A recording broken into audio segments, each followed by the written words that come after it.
down in San Diego now. I live in Kensington. Little hoity-toity, don't worry, I still rent. So I don't own anything.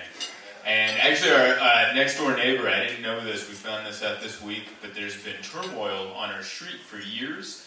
Apparently this guy across the street is a big meth head, and he causes problems with a lot of people.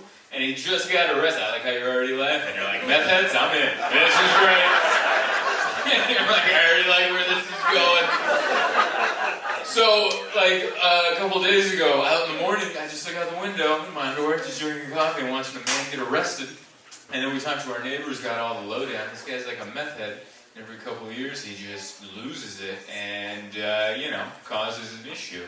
And then I was like, well, why haven't we gotten rid of him, Like, why doesn't he get kicked out of his house or something? He goes, oh, he doesn't rent. He owns that property, and he owns a few more. And that's the worst I ever felt about myself. Because I've never been addicted to any drugs.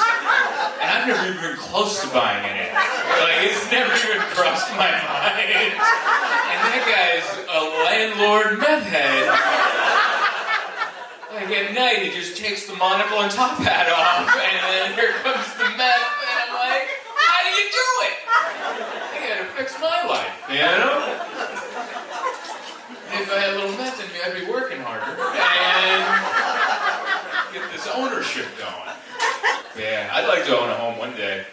I'm 34, it's time to start thinking about it.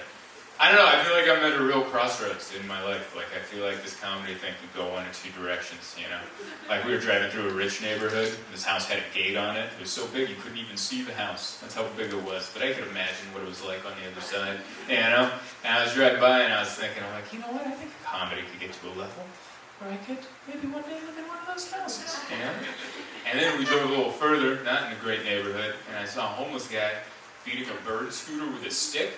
And I was like, I could also see that happening. It's a real fork in the road, mansion or beating a bird scooter. And I'm like, I don't know. It's going to be a real choose-your-own-adventure novel,